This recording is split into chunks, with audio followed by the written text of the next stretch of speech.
नमस्कार स्टूडेंट्स, स्वागत है आप सभी का आपके YouTube चैनल में। जैसा कि आज आपकी इंग्लिश की क्लास है और आज आप इंग्लिश में पढ़ेंगे वन वर्ड सब्स्टिट्यूशन। तो आज जो हम क्लास होने जा रही है, जो आपकी क्लास वो है वन वर्ड सब्स्टिट्यूशन की, जिसमें आप मोस्ट इम्पॉर्टेंट MCQ फॉर्मेट में पढ़ेंगे। ये इसका मतलब ये है कि जो वन वर्ड सब्स्टिट्यूशन होंगे वो MCQ फॉर्मेट में पढ़ेंगे, जैसे एग्जाम्स में पूछे जाते हैं। ठीक है, तो बिल्कुल वही पैटर्न रहेगा, इम्पोर्टेंट वन वर्ड सब्स्टिट्यूशन रहेंगे। तो हम चलते हैं अपनी क्लास की तरफ और क्लास में बात करते हैं अपने वन वर्ड सब्स्टिट्यूशन को। जैसा कि यहाँ पहला दिया हुआ है कि an emolument over and above fixed income और सैलरी। तो इसके आपको 4 ऑप्शन मिलेंगे आपके एग्जाम में। चारों में से आपको करेक्ट ढूंढना है कि करेक्ट कौन सा है। ठीक है, तो वन वर्ड सब्स्टिट्यूशन को पहले जान लेते हैं कि वन वर्ड सब्स्टिट्यूशन होता क्या है। वन वर्ड सब्स्टिट्यूशन क्या होता है कि आप कोई सेंटेंस है, उसके लिए आप एक वर्ड बता रहे हैं, एक वर्ड में उसकी डेफिनेशन हो जाती है। जैसे मान लो कि यहाँ कोई ऐसा कोई वर्ड है जैसे सिनेक्योर है। सिनेक्योर का मतलब जो क्या होगा, तो उसका जो मीनिंग होता है उसका एक वर्ड मिल गया है हमें। जैसे सिनेक्योर का मतलब जो होता है वो होता है आपका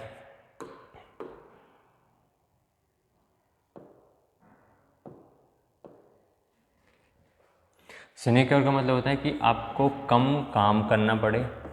ठीक है, कम काम और सैलरी पूरी हो। क्या हो? सैलरी पूरी हो। तो इसका मतलब तो ये हो गया। अब ऐसे ही ऐसा कोई लाइन पूछी जाए कि मतलब उसको क्या, ऐसा वर्ड कौन सा है उसको क्या बोलेंगे कि जिसमें कम काम हो सैलरी पूरी हो, तो उसको बोलते हैं हम आप सिनेक्योर। ठीक है, तो ऐसे आपसे पूछा जाएगा। तो सेम आपका यहाँ पूछा गया है कि an emolument over and above fixed income और सैलरी। यहाँ की क्या है कि आपकी सैलरी या इनकम फिक्स है। क्या है? आपकी जो आपकी इनकम है और सैलरी वो फिक्स है। उसके बाद भी आपको एक एन एमोलमेंट, क्या है? एन एमोलमेंट। तो इसके लिए आप क्या वर्ड यूज करेंगे? तो पहले हम इनका मीनिंग जान लेते हैं कि पहले मीनिंग का क्या वर्ड होगा, पहले वर्ड का क्या मीनिंग होगा, फिर सिनेक्योर है, परक्विसाइट है, प्रोग्रेटिव है। ठीक है, इनके हम मीनिंग जान लेते हैं पहले कि मीनिंग क्या है। तो पहला वर्ड जो है ऑनेरियम जो है, क्या है? ऑनेरियम। ऑनेरियम का जो मीनिंग होता है वो ये होता है कि फिक्स्ड इनकम हो, सैलरी फिक्स हो, उसके बाद भी आपको कुछ पैसे और मिल रहे हो। ठीक है, मतलब फिक्स सैलरी फिक्स इनकम है आपकी, फिर भी उसके बाद कोई आपको अंशदान मिल रहा हो, तो उसको आप क्या बोलते हैं? ऑनेरियम। तो इसका आंसर तो वैसे ए ही है, ऑप्शन नंबर ए ही बनता है। अब बात करते हैं हम दूसरे वर्ड की। दूसरा वर्ड का मीनिंग क्या है? देखो क्या है, आपको पहले चारों वर्ड की मीनिंग आनी चाहिए, तभी आप सही लगा सकते हो। पहले इसका क्या होता है कि कम सैलरी, कम काम और सैलरी पूरी। क्या है? यहाँ सैलरी पूरी होती है। अच्छा, दूसरा क्या है? परक्विसाइट। क्या है? परक्विसाइट। यहाँ क्या है? एक विशेष अधिकार दिया जाता है। तो हम क्या लिख सकते हैं इसके लिए? विशेष अधिकार या सुविधा। इसका मीनिंग क्या है? विशेष अधिकार हो या बोल सकते हैं आप सुविधा, इसका मीनिंग। तो यहाँ से जो 2 वर्ड है इनका तो कोई मीनिंग नहीं निकल रहा है। अच्छा, अगला वर्ड हम पढ़कर देखें तो अगला वर्ड है प्रेरोगेटिव, और इसका जो मीनिंग होता है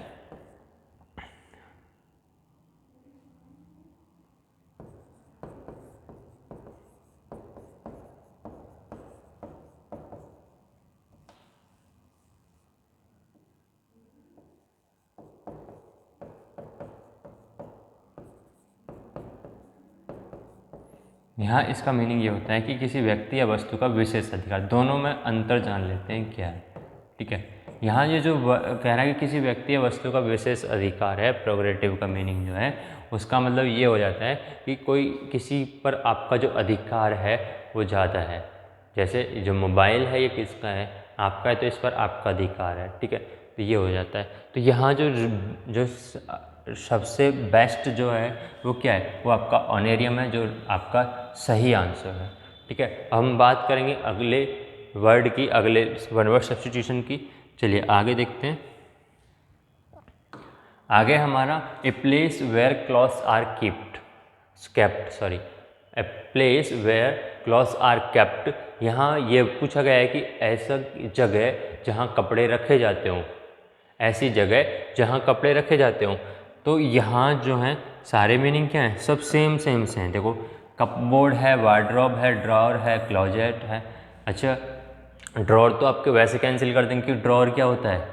ड्रॉअर होता है कि मेज के अंदर कोई सामान रखने की जगह है जिसको आप खींच कर निकाल लेते हैं, ठीक है, तो वो क्या होता है, ड्रॉअर होता है। ये तो कैंसिल हो गया, ये तो हो नहीं सकता। दूसरा क्या है, अगर हम बात करें वार्डरोब की या कपबोर्ड की तो वार्डरोब जो होता है, वार्डरोब होता है एक लकड़ी की बनी अलमारी। वार्डरोब क्या होता है, एक लकड़ी की बनी अलमारी में कुछ स्पेस होता है, छोटे छोटे जगह, जैसे मान लो कि ये अलमारी बनी कपड़े की, उसमें छोटे छोटे स्पेस हैं, छोटे छोटे स्पेस हैं, तो उनमें आप कपड़े रख रहे हैं, तो ये क्या होता है, तो ये होता है वो जगह जिसको बोलते हैं आप वार्डरोब। तो ठीक है, आंसर आपका हो जाता है सही सी, आंसर आपका सही होता है सी। बट थोड़ा सा मीनिंग और जान लेते हैं। कपबोर्ड क्या है, कपबोर्ड क्या है, तो कपबोर्ड जो है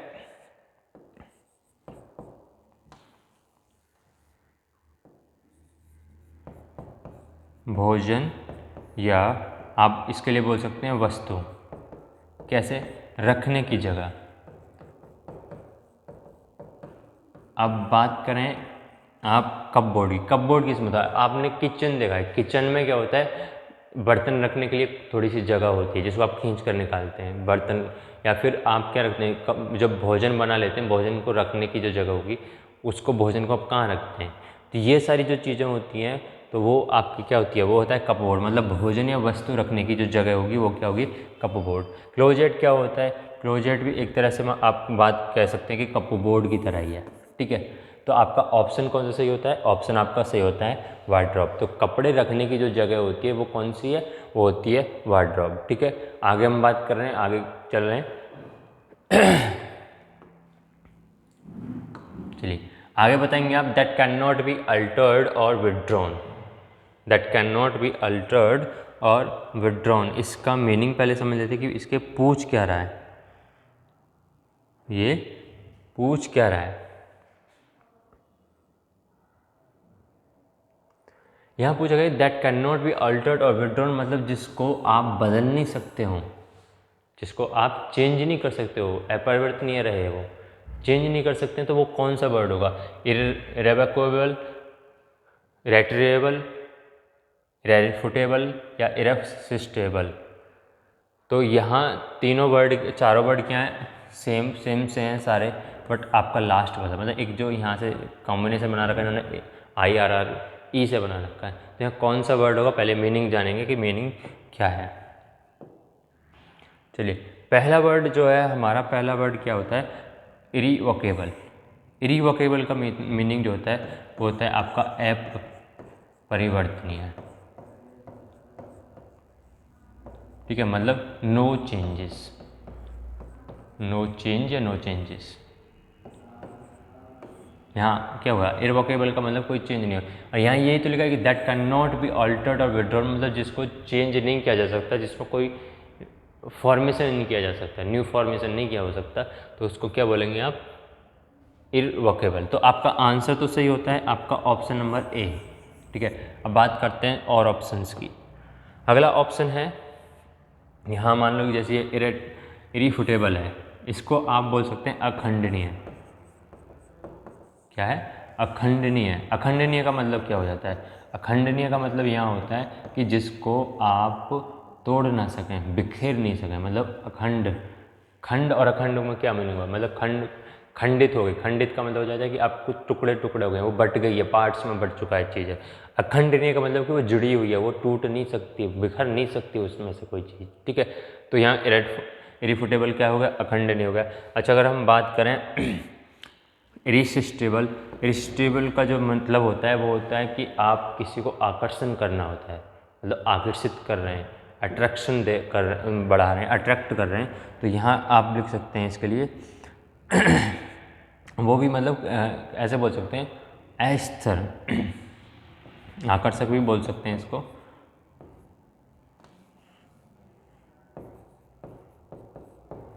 या अस्थिर भी बोल सकते हैं, ठीक है। आपको क्या है कि आपको पहले, अगर मैं हिंदी क्यों लिखा हूँ, पहली बात ये समझिए हिंदी क्यों लिखा हूँ, क्योंकि आपको हिंदी में ज़्यादा जल्दी से आसानी से याद रहती हैं चीज़ें, कि मान लो कि इरेवोकेबल है, इरेवोकेबल का मतलब क्या होता है, अपरिवर्तनीय, मतलब इसको चेंज नहीं किया जा सकता, ठीक है। चलिए तो यहाँ आपका आंसर कौन सा सही होता है, इरेवोकेबल। ठीक है, तो क्या पूछा गया था? ये पूछा गया था कि आपसे कि जो चेंज ना किया जा सके, जिसको चेंज नहीं किया जा सकता हो, वो है इरेवोकेबल, अपरिवर्तनीय, इसको हिंदी में बोलेंगे। ठीक है, अब हम आगे चल रहे हैं। चलिए अगला वर्ड है a place of permanent residence. A place of permanent residence मतलब आपका जो स्थायी पता है, स्थायी निवास है, उसको हम क्या बोलते हैं? यहाँ लिखा ना कि परमानेंट रेजिडेंस, उसमें जब आप फॉर्म फिल करते हैं तो उसमें क्या लिखा था कि परमानेंट एड्रेस क्या होता है? तो परमानेंट एड्रेस का मतलब स्थायी पता बताना है। यहाँ वही चीज़ लिखी, a place of permanent residence मतलब आपको परमानेंट रेजिडेंस, निवास बताना कि परमानेंट निवास को हम क्या कहते हैं। कोई वर्ड होगा, क्या है? अबोर्ड है, दूसरा वर्ड है डॉर्मेट्री है, या डोमिसाइल है, या अपार्टमेंट है।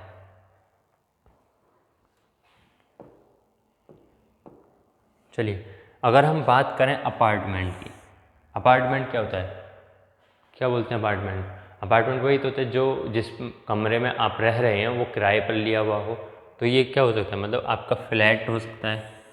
ठीक है, अपार्टमेंट क्या इससे रिलेटेड है? नहीं है, मतलब परमानेंट रेजिडेंस नहीं है। ये क्या होता है? ऑन रेंट होता है। ठीक है, मतलब किराए पर होता है। ये क्या होता है? ये किराए पर होता है अपार्टमेंट। कोई कमरा या कोई जगह, कोई ऐसी मतलब कोई कमरा हो, वो आप रेंट पर रह रहे हो, उस पर वो अपार्टमेंट होगा। डोमिसाइल क्या होता है? डोमिसाइल होता है आपका जो बोल सकते हैं इसको कि जैसे डोमिसाइल सर्टिफिकेट दिखाते हैं आप, तो डोमिसाइल सर्टिफिकेट में आप क्या दिखाते हैं कि कानून द्वारा आप वेरीफाइड हैं कि आप यहाँ के निवासी हैं। तो डोमिसाइल तो मतलब कानून द्वारा हो गया ना। तो यहाँ हम लिख सकते हैं कि जो डोमिसाइल है इसके लिए लिख सकते हैं निवास स्थान तो है। ये डोमिसाइल का मतलब निवास स्थान तो है, बट इसमें क्या है? एक वर्ड आ रहा है कानून द्वारा, मतलब एक नियम लगाया हुआ है। वेरीफाइड किसने किया उसको? लॉ ने, कानून ने वेरीफाइड किया हुआ है, तो डोमिसाइल नहीं होगा। अगली बात करें हम, अगला है आपका डॉर्मेट्री। क्या है? डॉर्मेट्री। यहाँ क्या है? इसका मतलब जो हो जाता है वो होता है बोल सकते हैं कि जो बड़े बड़े कमरे होते हैं, जिसमें एक बड़ा कमरा है, उस कमरे में बहुत सारे बेड हैं। मतलब एक बड़ा कमरा और उस कमरे में एक मतलब ऐसे बहुत सारे बेड पड़े हुए हैं। ये क्या होता है? ये होता है हॉस्टल, जिसको बोलते हैं। हॉस्टल में एक कमरा, और कमरे में क्या होता है कि उसी कमरे में 5-6 बेड पड़े हों। उसी कमरे में 5-6 बेड पड़े हों, तो मतलब एक स्कूल का हॉस्टल जिसको वो कहते हैं, तो उसका जो एक कमरा होता है उसको बोलते हैं आप डॉर्मेट्री। ठीक है, तो यहाँ ऑप्शन कौन सा? ये भी गलत हो गया, ये भी गलत हो गया। ऑप्शन नंबर लास्ट बचा है, तो तुक्का क्या यही सही होगा? जी। तो इसका मीनिंग देख लेते हैं कि अबोर्ड का मतलब क्या होता है। कि अबोर्ड का मतलब होता है कि अब परमानेंट रेजिडेंस। क्या है? परमानेंट रेजिडेंस क्या होगा? कि ऐसी जगह जो परमानेंट रेजिडेंस हो, स्थायी निवास हो, तो उसको हम बोलते हैं अबोर्ड। तो राइट आंसर कौन सा है? ए। ठीक है, चलिए अब हम आगे बात करेंगे। आगे क्या है? आगे है आपका राउंड और cylindrical container used storing things such as food. चलिए यहाँ बात कर रहे हैं ए राउंड और सिलेंड्रिकल कंटेनर। एक गोलाकार या सिलेंड्रिकल फॉर्म में कंटेनर है, यूज्ड किया जाता है storing things such as food, जो फूड यानी कि अनाज को भरने के लिए काम आता हो। ऐसा कौन सा क्या होगा वर्ड? टैंकर्ड होगा, वेसल होगा, कैनिस्टर होगा, कास्केट होगा। यहाँ पूछा गया राउंड और सिलेंड्रिकल फॉर्म है, मतलब एक गोलाकार और सिलेंड्रिकल कंटेनर है जो अनाज को जिसमें अनाज भरा जाता है, उसको हम क्या बोलेंगे? टैंकर्ड होगा, वेसल होगा, या कैनिस्टर होगा, या कास्केट होगा। चलिए अगर हम बात करते हैं किसकी, बात करते हैं हम यहाँ कास्केट की। किसकी बात कर रहे हैं? कास्केट की। जो कास्केट होता है, कास्केट एक पुराने ज़माने में जब गहने होते थे ना, जो सोने चांदी के आभूषण होते थे, उनको रखने के लिए एक डिब्बा होता था। वो मतलब सजावटी डिब्बा होता था। ठीक है, तो उसको हम बोलते थे। यहाँ ऐसे वो लिख सकते हैं हम इसको कि क्या बोल सकते हैं इसको? सजावटी डिब्बा। कास्केट का मीनिंग क्या है यहाँ? सजावटी डिब्बा। तो ये तो हो नहीं सकता, मतलब ये आपका आंसर नहीं हो सकता। ठीक है, मतलब इसमें क्या है? गहने से रिलेटेड था, ये गहने वगैरह रखे जाते थे इसमें, ठीक है। तो कास्केट का मीनिंग समझिए। कैनिस्टर का मीनिंग क्या है? कैनिस्टर आप जिसमें क्या, कैनिस्टर का मतलब होता है कनस्तर, और कनस्तर आप बहुत अच्छी तरह से जानते हैं। तो कैनिस्टर क्या होता है? कनस्तर। यहाँ तक क्लियर। अब बात करते हैं अगला वर्ड। अगला है वेसल। क्या है अगला? वेसल। और वेसल ही एक ऐसी फॉर्म है, ऐसा जो जिसको आप बोल सकते हैं कोई बर्तन बोल सकते हैं इसको, जिसमें आप अनाज भर सकते हैं। जैसे आप अनाज जो भरते हैं, जो गेहूँ भरते हैं, वो किस में भरते हैं? टंकी में। ठीक है, तो वही चीज़ है, उसको क्या बोलते हैं आप? वेसल। आपका राइट आंसर कौन सा होगा? राइट आंसर होगा आपका ऑप्शन नंबर बी। तो ऑप्शन नंबर बी कौन सा है? वेसल। ठीक है। अब बात बात कर लेते हैं टैंकर्ड की। टैंकर्ड क्या है? टैंकर्ड होता है एक मग टाइप। क्या है? मग टाइप होगा, और उसमें क्या होगा? एक हैंडल और होगा, और ये और लंबा और होता है। तो ये ऐसे कुछ होता है, ऐसे करके कुछ, ऐसे करके कुछ, मतलब लंबा सा कोई मग होता है। ठीक है, ये आपने देखा होगा, ऐसे पिक्चर आपने देखी भी होगी। तो ये होता है टैंकर्ड। ठीक है, यहाँ तक आप क्लियर समझ गए। अब बात करते हैं अगले। तो यहाँ जो आंसर कौन सा सही होगा? आंसर होता है आपका बी, वेसल।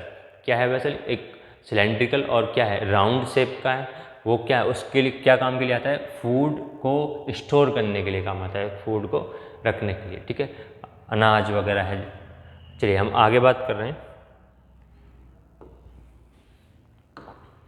चलिए अगला है feeling inside you which tells you what is right and what is wrong. चलिए आंसर कमेंट करके बताइए मुझे क्या आंसर होगा। फीलिंग इनसाइड यू, क्या कह रहे हैं कि फीलिंग इनसाइड यू, अंदर आप फील कर रहे हैं क्या, कि which tells you what is right और व्हाट इज रॉन्ग। आप अपने ही अंतर मन में सोच रहे हैं कि क्या मेरे लिए गलत है, क्या मेरे लिए सही है। उसके लिए आप क्या वर्ड होगा? क्या क्लेवरनेस होगा, कंसाइंस होगा, कंसिस्टेंस होगा, या फियर होगा? Feeling inside you what is right and what is wrong, क्या होगा? ऐसी कौन सी चीज़ है जो आपको बताती है कि क्या आपके लिए सही है, क्या आपके लिए गलत है? क्या क्लेवरनेस बताती है कि क्या आपके लिए कोई चीज़ सही है, क्या आपके लिए कोई चीज़ गलत है? या कंसाइंस है, या कंसाइंसनेस है, सॉरी कंसिस्टेंसनेस है, या फियर है? फियर क्या होता है? फियर होता है आपका डर। क्या डर बताता है आपको? डर बताता है? जी नहीं, तो आपका गलत हो गया ये आंसर। ठीक है, कंसिस्टेंस, और यहाँ दूसरा वर्ड है conscience.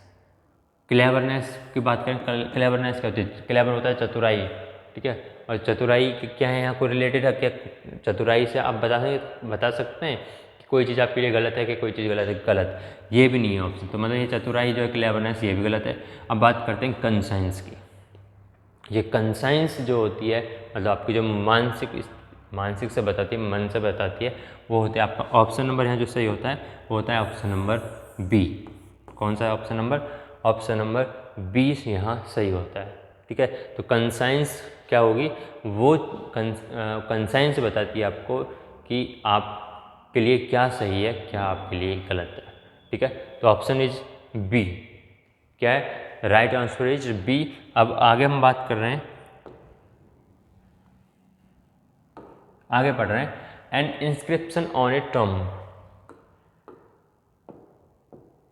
N inscription on A Tom, यानी कि किसी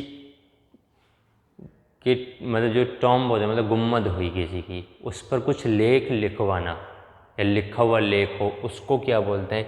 या गुम्मद हो, या फिर ऐसे बोल सकते हैं कि किसी की समाधि हो। जैसे समाधि पर लिखा होता है ना, कुछ थोड़ा थोड़ा लिखा होता है। जैसे आप क्रिश्चियन में देखेंगे, आप अपने यहाँ भी देखते हैं कि वहाँ कुछ समाधि पर लिखा हुआ होता है, या किसी गुम्मद के बारे में कुछ लिखा हुआ होता है, उस पर लिखा हो N inscription on A Tom, उनको क्या बोलते हैं? उस वर्ड को क्या बोलते हैं? क्या एलिगी बोलते हैं, एपिटाफ बोलते हैं, एपिलॉग बोलेंगे, या एस्पिनोज बोलेंगे? ठीक है, क्या है? एस्पियोनेज। अब हम बात करते हैं वर्ड्स की।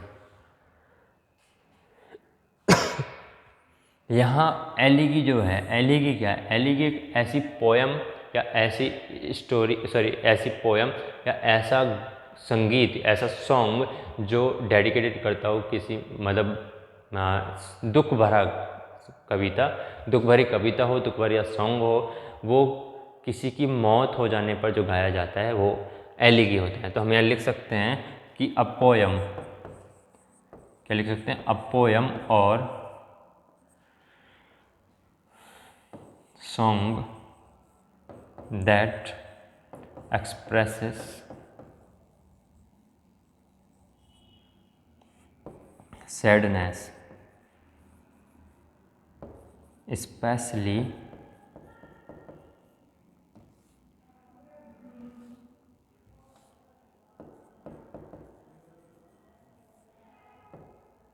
especially for someone, और यहाँ लिख सकते हैं कि हु इज डाइड, मतलब जो अ पोयम और song that expresses sadness specially for someone, मतलब किसी के लिए पोयम या गाना जो एक्सप्रेस करता हो, जो दुख भरा हो, जो किसके लिए, फॉर समवन जो मर चुका हो, उसके लिए एलिगी बोलते हैं, एलिगी बोलते हैं। बात करते हैं एपिटाफ। तो एपिटाफ जो होता है वो होता है आपका किसी की समाधि या किसी के टॉम पर लिखा हुआ लेख, उसको बोलते हैं आप एपिटाफ। आपका राइट आंसर क्या होता है, सी। राइट आंसर क्या होता है, सी। अगर आप बात करें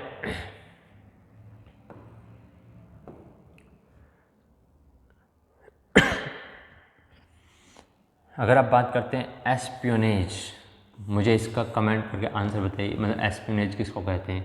आपने हिस्ट्री में पढ़ा होगा एस्पियोनेज, इंग्लिश में पढ़ते हैं ना आप, मतलब हिस्ट्री जब आप इंग्लिश में पढ़ेंगे तो एक वर्ड आता है एस्पियोनेज। एस्पियोनेज जो होता है, एस्पियोनेज होता है गुप्तचर। क्या होता है, गुप्तचर। और गुप्तचर क्या होता है, मुझे ये बताइए। गुप्तचर होता है जो किसी की इन्फॉर्मेशन, मतलब जो गुप्त बातें होती हैं उसको किसी और तक पहुंचाना। जैसे हमारी इन्वेस्टिगेशन मतलब एक इंटेलिजेंस वो होती है, इंटेलिजेंस ब्यूरो आईबी होती है, वो क्या करती है, वही तो यही तो करती है, मतलब कुछ चीज़ें आपको गुप्त रखी जाती हैं, उनको बताना होता है किसी और को। तो गुप्तचर आप समझ रहे हैं, गुप्तचर कौन होगा, जो किसी की गुप्त बातों को बताए। ठीक है, चलिए हम आगे बात कर रहे हैं। तो इसका सही आंसर क्या होगा, एपिटाफ होगा। ठीक है, चलिए आगे बात कर रहे हैं। अगला अगला सेंटेंस है कि a person specially interested in the study of coins and medals, ऐसा व्यक्ति जो कॉइन्स यानी कि सिक्के और मेडलों का अध्ययन करता हो, कौन सा होगा। A person specially interested in the study of coins and medals, ऐसा व्यक्ति जो कॉइन्स यानी कि सिक्के और मेडल की स्टडी करता हो, अध्ययन करता हो, उसमें इंटरेस्टेड हो। मेडलिस्ट, कॉइनिस्ट, नुमिस्मेटिस्ट और नुमेरिस्ट। चलिए अगर बात करें मेडलिस्ट की, तो मेडलिस्ट कौन सा होता है, जो मतलब आप मेडल जीत का आया हो। मेडलिस्ट कौन होगा, जो मेडल जीत का आया हो। कॉइनिस्ट की बात करें, कॉइनिस्ट कुछ नहीं होता, ये गलत है। अगर बात करें न्यूमिस्मेटिस्ट, न्यूमिस्मेटिस्ट ये होता है आपका स्टडी ऑफ कॉइन्स, ये जो सेम लिखा हो ना, study of coins and medals, ये इसका राइट आंसर है, सी आपका राइट आंसर है। अच्छा, अगर बात करें हम फोर्थ वाले पॉइंट की, फोर्थ वाले ऑप्शन की, न्यूमेरिस्ट। न्यूमेरिस्ट होता है नंबर के साथ खेलने वाला। मतलब कैसे बोल सकते हैं, न्यूमेरिस्ट को हम ऐसे बोल सकते हैं कि one who deals in numbers.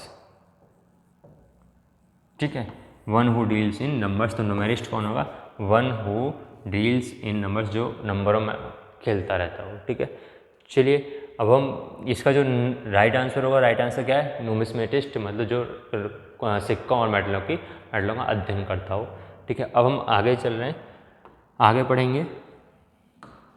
चलिए आगे है the remains of something that has been badly damaged. क्या है, द रिमेन्स ऑफ समथिंग, मतलब किसी का बचा हुआ जो बहुत बुरी तरह से डैमेज हो चुका हो, उसको क्या बोलते हैं। कोई चीज़ जो बहुत बुरी तरह से डैमेज हो चुकी हो और उसको उसका बचे हुए को क्या बोलते हैं। कैसे, जैसे मान लो कि विमान क्रैश हुआ, डैमेज हो गया पूरा, तो उसका क्या बोलते हैं, मलबा जिसको बोलते हैं आप। तो उसके लिए क्या बोलेगा, प्रिस्टाइन होगा, इमैक्युलेट होगा, रैकेज होगा, स्टीराइल होगा। तो यहाँ बात करें हम, यहाँ पहला वर्ड दिया हुआ है प्रिस्टाइन। क्या दिया हुआ है? प्रिस्टाइन। इसको हम बोल सकते हैं वेरी गुड कंडीशन। क्या बोल सकते हैं? Very good condition. तो ये तो नहीं होने वाला, क्योंकि इसका मीनिंग क्या है? वेरी गुड कंडीशन मतलब बहुत अच्छी कंडीशन। कैसे? जैसा नया हो, मतलब कोई चीज़, जैसे मान लो कि कोई बाइक है, वो 4 साल पुरानी है, और 4 साल पुरानी भी कैसी? वो ऐसी लगती है जैसे बिल्कुल नई हो, तो उसको क्या बोलते हैं? उसको बोलते हैं प्रिस्टाइन। अगला बात करते हैं इमैकुलेट। अगला वर्ड जो है वो है इमैकुलेट। यहाँ जो इमैकुलेट है उसका मीनिंग है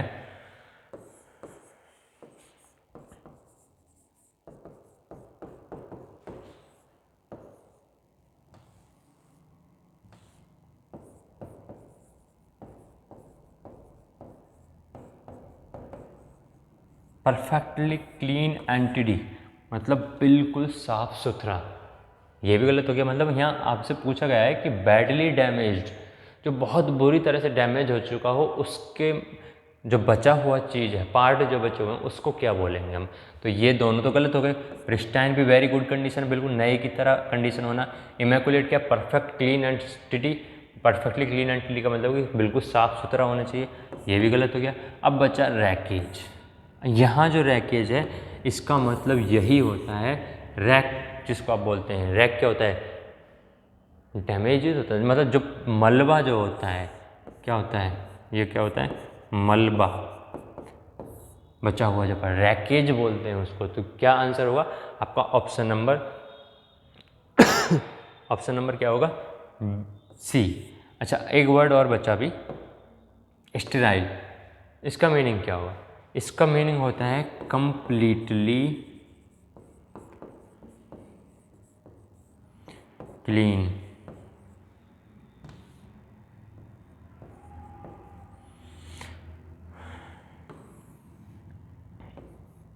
कंप्लीटली क्लीन, या फिर बोल सकते हैं फ्री फ्रॉम बैक्टीरिया, ये भी इसका मीनिंग है। तो कंप्लीटली क्लीन या फिर फ्री फ्रॉम बैक्टीरिया। तो यहाँ जो आंसर होता है कि जो बुरी तरह से डैमेज हो जाए चीज़, उसका जो बचा हुआ पार्ट है उसको क्या बोलते हैं? रैकेज, मतलब मलबा होता है वो। ठीक है, चलिए हम आगे बात कर रहे हैं। आगे है distorted representation of something. Distorted representation of something,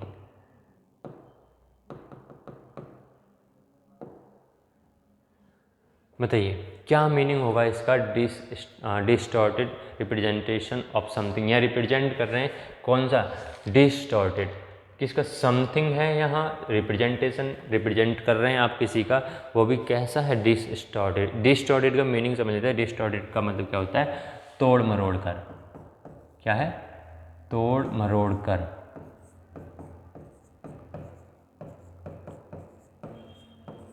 क्या मतलब हुआ कि डिस्टॉर्टेड रिप्रेजेंटेशन ऑफ समथिंग, किसी का, आप किसी चीज़ को आप रिप्रेजेंट कर रहे हैं किसी के सामने, वो भी तोड़ मरोड़ कर। क्या हो सकता है? कोई घपलेबाजी होगी तभी तो आप तोड़ मरोड़ कर रहे हैं। ठीक है, तो क्या होगा? ट्रावेस्टी होगा, सोलेमिनिटी होगा, सीरियसनेस होगा, या ग्रेविटी होगा। चलिए अगर हम बात करें ग्रेविटी की, ग्रेविटी क्या है? एक नेचुरल फोर्स है। क्या है? नेचुरल फोर्स है। नेचुरल फोर्स ही तो है कि नेचुरल फोर्स कैसे, कि जब आप कोई चीज़ ऊपर से नीचे की तरफ, ऊपर से ऊपर उछालते हैं, वो नीचे की तरफ गिरती है, वो नेचुरल फोर्स है, मतलब उस पर ग्रेविटेशनल फोर्स लगता है, वो नीचे की तरफ ही जाएगी, तो एक ग्रेविटी है। ये तो गलत हो गया, ये तो है नहीं। क्या है? ये तो है नहीं ग्रेविटी। अब बात करते हैं सीरियसनेस। तो यह सीरियसनेस क्या है? सीरियसनेस क्या होता है? गंभीर। कोई चीज़ आप गंभीरता से सोचते हैं, वो सीरियस हो जाते हैं, मतलब किसी चीज़ को लेकर आप बिल्कुल, ये कहते हैं ना कि मतलब कोई मजाक नहीं होता, वो सीरियस होता है, मतलब मजाक का फन निकल, मतलब क्या उल्टा क्या होता है? सीरियसनेस। अगर बात करें हम सोलेमिनिटी, सेम मीनिंग है, मतलब ये दोनों क्या है? सेम है। तो यहाँ दोनों सेम, ये दोनों भी गलत। अगला बात करते हैं ट्रावेस्टी। ट्रावेस्टी जो होता है वो यही होता है कि आप किसी चीज़ को तोड़ मरोड़ कर पेश कर रहे हैं। Something does not have qualities, और कह सकते हैं वैल्यूज़। क्या बोल सकते हैं इसको? समथिंग डज नॉट हैव, चलिए वैसे सही आंसर ये ए होगा, तो यहाँ लिख देता हूँ मैं कि समथिंग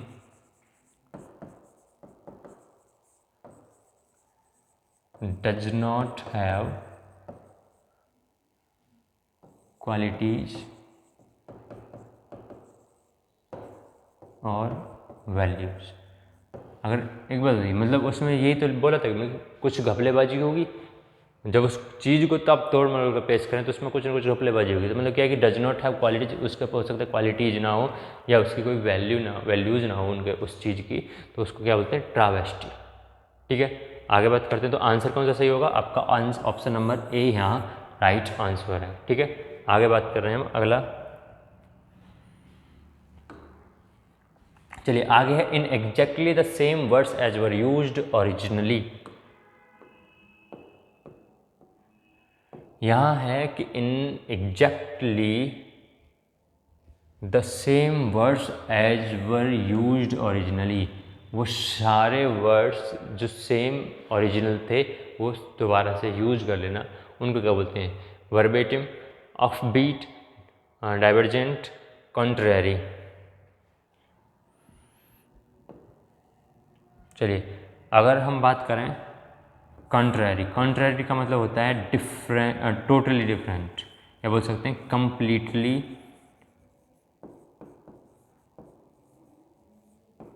डिफरेंट। क्या है, कंप्लीटली डिफरेंट। कॉन्ट्रेरी, यहाँ तो सेम वर्ड्स यूज किए जा रहे हैं ना, ओरिजिनल वर्ड्स जो हैं वो सेम यूज किए जा रहे हैं। यहाँ कॉन्ट्रेरी का मतलब होता है कंप्लीटली डिफरेंट, मतलब बिल्कुल अलग। तो ऑप्शन नंबर डी गलत है। बात करते हैं डाइवर्जेंट। यहाँ डाइवर्जेंट का मतलब आप मैथ में पढ़ रहे होंगे कि अलग दिशा में जाने वाला। क्या है, अलग दिशा में जाने वाला। तो यहाँ डिफरेंट डायरेक्शन हो गई, यहाँ क्या हो गई, डिफरेंट डायरेक्शन हो गई। तो ऑप्शन ये भी गलत हो जाता है, डाइवर्जेंट। अब बचा ऑफ बीट और वर्बेटिम। यहाँ ऑफ बीट का मीनिंग समझते हैं, ऑफ बीट भी क्या होता है, वो भी डिफरेंट ही होता है। वो समझ लेते हैं कि डिफरेंट कौन सा वाला है। यहाँ होता है different from,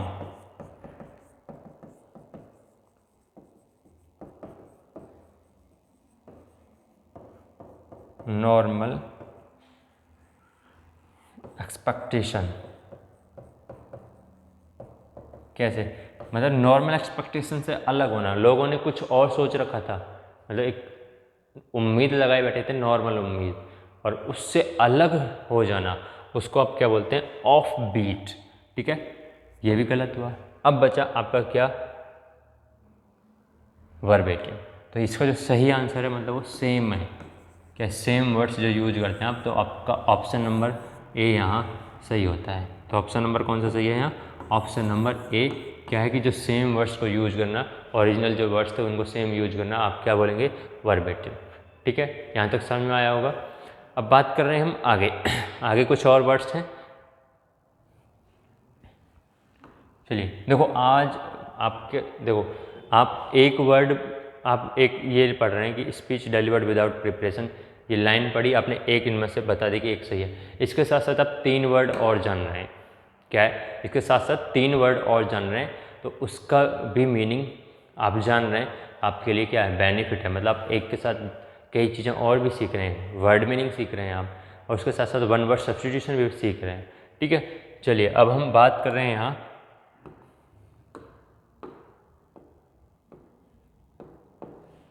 speech delivered without preparation.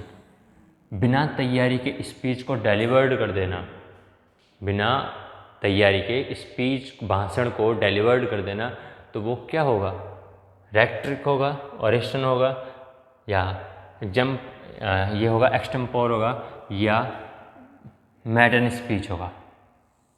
चलिए मैडन स्पीच के बारे में बात करें तो मैडन स्पीच को आप बोल सकते हैं फर्स्ट स्पीच। क्या बोल सकते हैं इसको, फर्स्ट स्पीच।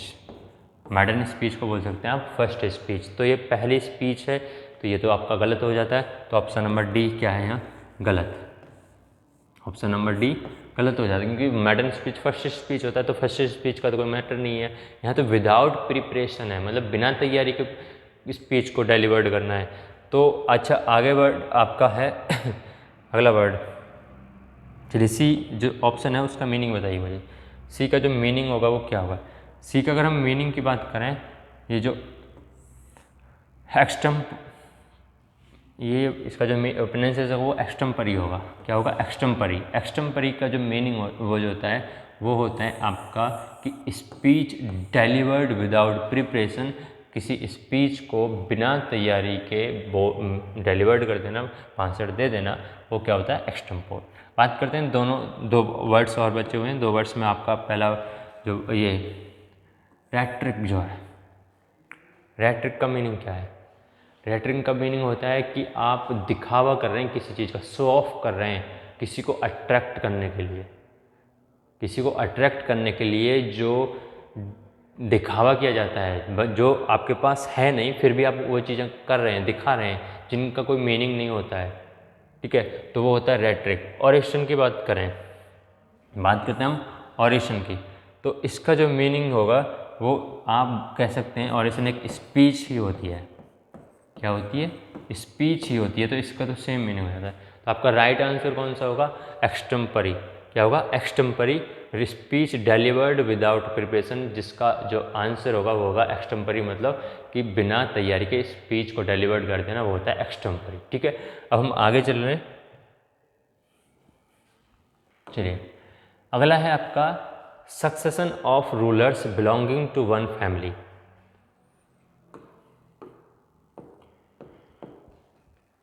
बताइए, कमेंट करके बताइए। यहाँ लिखा हुआ है succession of rulers belonging to one family. जो शासक हैं वो एक ही फैमिली से बिलोंग करते हो और वो भी क्या है, मतलब सक्सेस हो रहे हैं। सक्सेशन ऑफ रूलर्स यहाँ लिखा हुआ है ना कि सक्सेशन ऑफ रूलर्स, मतलब जो शासक थे एक ही फैमिली से बिलोंग करते हैं, वो एक ही परिवार के जन्मे हुए लोग हैं, वो उनको हम क्या बोलेंगे? डायनेस्टी या लिनेज या एंसेस्ट्री या प्रोगेनिंग।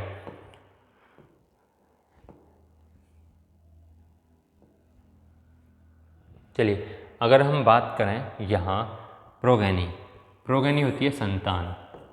क्या होती है? संतान। तो ये तो आपका है नहीं, क्योंकि यहाँ किसके बारे में पूछा गया है? यहाँ रूलर्स के पूरे बारे में पूछा गया है, उसको क्या बोलते हैं? तो आपका ऑप्शन नंबर डी गलत होता है। ठीक है, अगर हम बात करें डायनेस्टी, डायनेस्टी क्या होता है? पढ़ा है ना आपने कि लोधी वंश। हिस्ट्री में क्या पढ़ते हैं? लोधी वंश पढ़ा आपने, तुगलक वंश पढ़ा आपने, खिलजी वंश पढ़ा आपने। ये क्या है? ये वंश थे। ठीक है, तो यहाँ जो वंश थे, वंश का जो मतलब होता है वो ये होता है कि मतलब आपका एक ही फैमिली से सारे जो वो थे रूलर्स एक ही फैमिली से। तो मान लो कि जैसे आपका ये आता है ये जो लोधी वंश।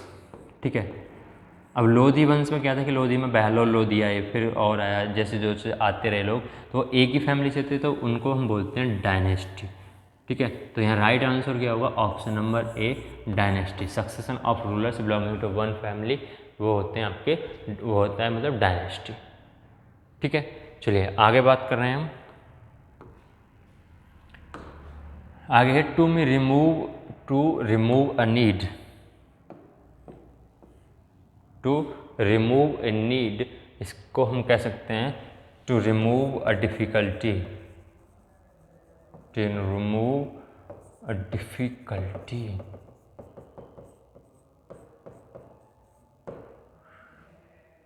क्या हुआ? To remove a difficulty. To remove a need का मीनिंग जो है टू रिमूव अ डिफ़िकल्टी, किसी परेशानी को रिमूव कर देना, हटा देना। ओबिवेट होगा, टर्नकेट होगा, परमिएट होगा या नेसेसिटेट होगा।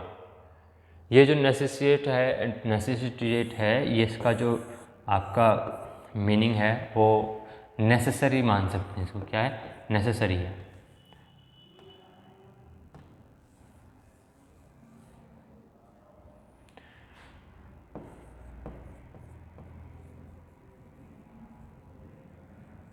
क्या हो जाएगा? नेसेसरी। यहाँ कह सकते हैं टू मेक समथिंग नेसेसरी, ऐसे बोल सकते हैं to make something necessary. To make something necessary. ठीक है, तो यहाँ नेसेसिटी का तो ये मीनिंग हो रहा है। अच्छा आगे बात करते हैं परमिएट। परमिएट का मतलब क्या है? परमिएट का मतलब होता है स्प्रेड आउट, मतलब स्प्रेड, टू स्प्रेड थ्रो, बोल सकते हैं टू स्प्रेड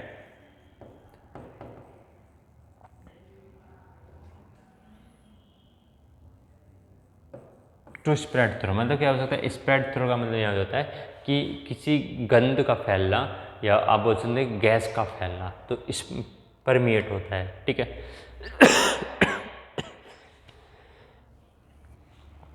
अच्छा आगे बात करते हैं हम।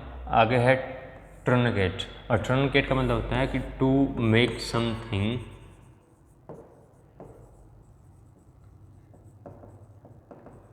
शॉर्टर, मतलब किसी चीज़ को छोटा बना देना, वो होता है टर्नकेट। अच्छा अगर बात करें हम टू रिमूव ए नीड, मतलब किसी डिफ़िकल्टी को रिमूव करना, कि किसी सहायता को नीड करना, तो वो होता है आपका ओबिविएट। क्या होता है? ओबिविएट। तो ऑप्शन नंबर यहाँ कौन सा सही होता है? ऑप्शन नंबर सही होता है आपका यहाँ ए, ओबिविएट।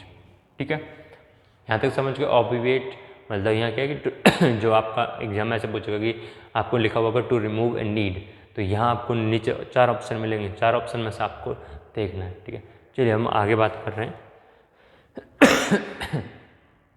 चलिए अगला है made exactly like the original product in order to deceive. कितना सिंपल है, जल्दी से मुझे कमेंट करके बताइए कि क्या होगा इसका।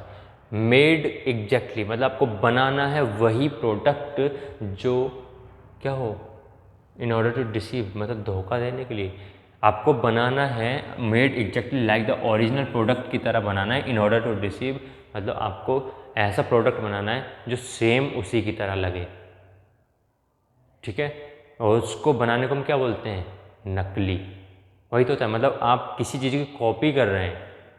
मतलब मान लो एक फ्रिज है, फ्रिज में जो चीज़ें वहाँ, जैसे मान लो LG का फ्रिज है, तो LG की जो चीज़ें फ्रिज में दी हुई हैं वही कोई अदर सेम ऐसी चीज़ें बना दे, बिल्कुल सेम टू सेम, बस नाम कोई और सा हो, या हो सकता है मतलब नाम भी सेम रख दे, वो लोगो थोड़ा सा चेंज कर दे, तो क्या है वो कॉपी कर लेना, उसको नकल चीज़ जिसको बोलते हैं, नकली जो सामान बना दिया जाता है उसको आप क्या बोलेंगे? क्या ड्रगरी होगा, डिबेकल होगा, क्रिमिनोलॉजी होगा, या काउंटरफीट होगा? तो अगर हम बात करते हैं यहाँ पहला वर्ड है काउंटरफीट, और काउंटरफीट जो का जो मीनिंग होता है वो यही होता है, आंसर नंबर ऑप्शन नंबर ए इसका होता है नकली। क्या होता है? काउंटरफीट का मतलब नकली, और यही आपका आंसर है। तो ऑप्शन कौन सा सही है? ए आंसर सही है। अच्छा बात करते हैं क्रिमिनोलॉजी। क्रिमिनोलॉजी क्या है? क्रिमिनोलॉजी एक क्या है? स्टडी करते हैं हम क्रिमिनोलॉजी में। किसकी स्टडी करते हैं?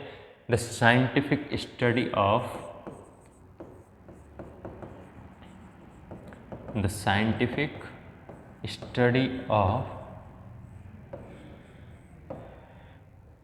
criminal crimes and criminals। तो यहाँ the scientific study of crimes and criminals, उसको हम बोलते हैं क्रिमिनोलॉजी। ठीक है, तो यहाँ क्या होगा? क्राइम और क्रिमिनल्स की स्टडी करने को क्रिमिनोलॉजी बोलते हैं। अच्छा अगर हम बात करें आगे, अगला वर्ड है यहाँ डिबेकल, और ये डिबेकल का जो मीनिंग होता है वो होता है कंप्लीट फेलियर। क्या मीनिंग होता है? Complete failure. ठीक है, अच्छा अगला आपका डी जो वर्ड है ड्रगरी, इसका जो मीनिंग होगा वो होता है हार्ड एंड बोरिंग वर्क। क्या हुआ? Hard and boring work. यहाँ तक समझ गए? मतलब जो ड्रगरी है उसका मतलब है हार्ड एंड, जो मतलब कठिन हो और बोर महसूस कर रहे हैं उस काम में, उसको ड्रगरी बोलते हैं। डिबेकल आपका क्या होता है? कंप्लीट फेलियर, मतलब बिल्कुल पूरी तरह से फेल हो जाना उस चीज़ में। क्रिमिनोलॉजी आपने पढ़ा कि क्राइम्स और क्रिमिनल्स की स्टडी करने को, और काउंटरफीट बिल्कुल नकली होना। ठीक है, चलिए अब हम आगे बात कर रहे हैं। चलिए आगे है एंजाइटी और फियर दैट समथिंग बैड और अनप्लीजेंट विल हैपन। ऐसा शक या ऐसी चिंता, ऐसा डर कि कुछ अनहोनी होने वाली है या कुछ अच्छा होने वाला है, इसको क्या बोलेंगे? यहाँ लिखा है कि एंजाइटी और फियर, मतलब किसी चीज़ का डर होना। कौन सी चीज़? जो बैड हो, अनप्लीजेंट हो। बैड और अनप्लीजेंट मतलब या तो वो बुरी हो सकती है या अच्छी हो सकती है, उसको हम क्या बोलते हैं? रिप्रहेंशन, कंप्रहेंशन, एप्रीहेंशन या वैलिडेशन। चलिए यहाँ ऑप्शन गलत करके देखते हैं। पहले पहला जो ऑप्शन, ये जो लास्ट वाला ऑप्शन है वैलिडेशन, ये तो वैसे ही गलत हो जाता है। वैलिडेशन का मतलब है कि आप किसी चीज़ को वैध कर रहे हैं। वैलिडेशन क्या होता है? वैलिड, वैलिड से तो है ये वैलिडेशन, ये तो आपका गलत हो जाता है। ऑप्शन नंबर डी गलत हो गया। अब बात करते हैं एप्रीहेंशन। क्या बात करते हैं? एप्रीहेंशन। एप्रीहेंशन का जो मीनिंग होता है वो क्या होगा?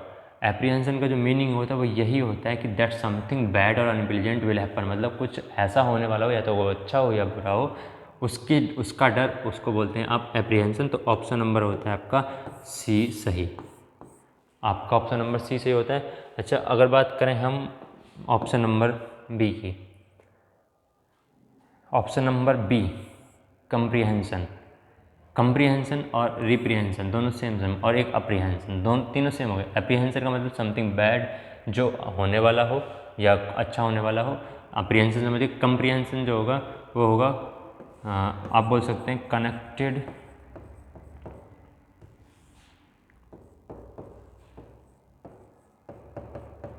With a particular subject.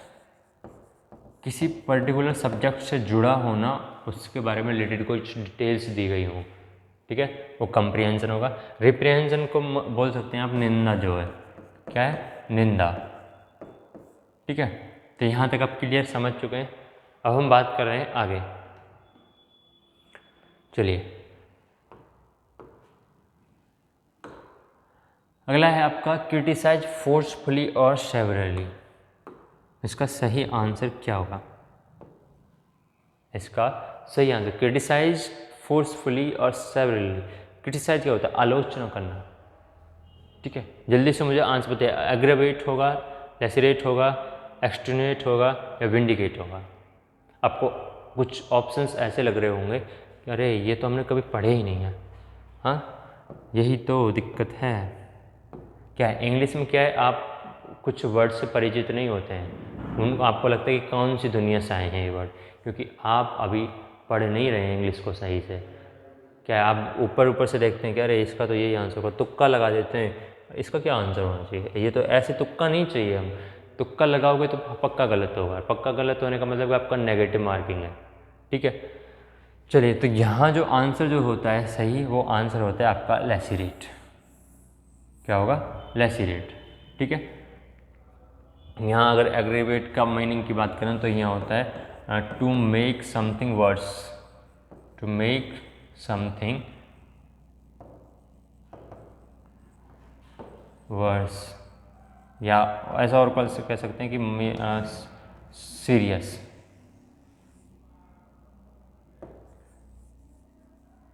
More serious कर सकते हैं। सीरियस का मोर सीरियस क्या कर सकते हैं?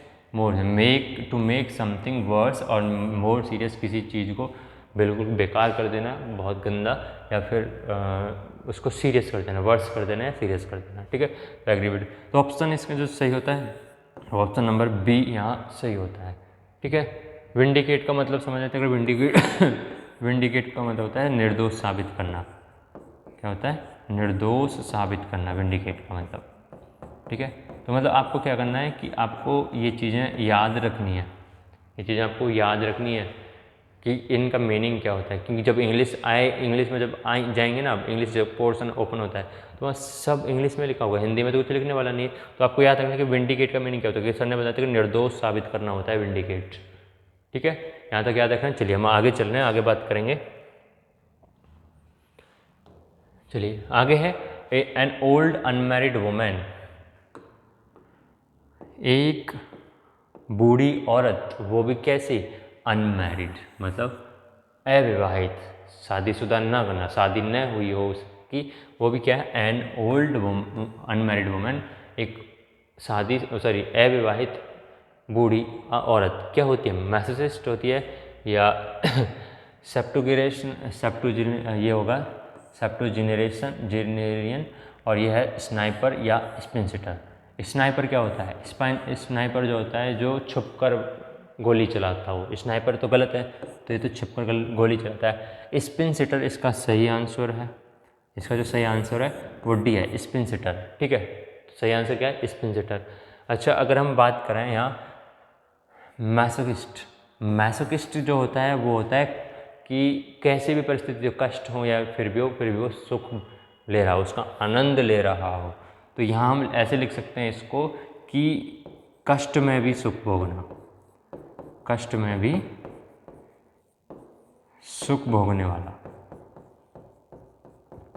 मतलब वो उसको ये परवाह नहीं कि उसको सुख मतलब दुख है या कुछ भी है, बट फिर भी वो सुख आनंद ले रहा है।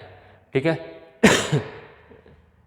अच्छा, ये वर्ड है, इसका जो ये है, ये होता है कि 70 से 79 मतलब 70 से 79 ईयर के बीच का व्यक्ति क्या होगा, 70 से 79 ईयर के जो बीच का व्यक्ति होगा उसको बोलते हैं हम सेप्टुजिनेरियन। ठीक है। अब हम बात करते हैं आगे अगले वर्ड पढ़ रहे हैं। अगला वर्ड है कि just punishment for wrong doing. क्या होगा इसका answer, just punishment for wrong doing, punishment देने किसी लिए गलत करने के लिए। डैंडी होगा, नेमेसिस होगा, प्रोडिगी होगा या वैगन होगा, क्या होना चाहिए। चलिए, अगर हम पहले वर्ड की बात करें, पहला वर्ड है डैंडी, इसका मीनिंग क्या होगा, इसका जो मीनिंग होता है स्टाइलिश, ठीक है, या फैशनेबल। क्या होगा, स्टाइलिश या फैशनेबल, मतलब जो व्यक्ति या जो पर्सन फैशनेबल रहता हो या स्टाइलिश रहता हो उसको हम बोलते हैं डैंडी। ठीक है। अगर हम बात करें नेमेसिस की, तो ये जो नेमेसिस होता है ये होता है कि पनिशमेंट होता है जो गलत करता है उसके लिए, तो उसको आप बोलते हैं नेमेसिस। तो ऑप्शन नंबर आपका यहाँ बी सही है। ठीक है। अच्छा, अगर प्रोडिगी की बात करें, क्या बात करें, प्रोडिगी क्या होता है, प्रोडिगी जो होता है वो होता है बच्चे के लिए कुछ अच्छा करना। ठीक है, या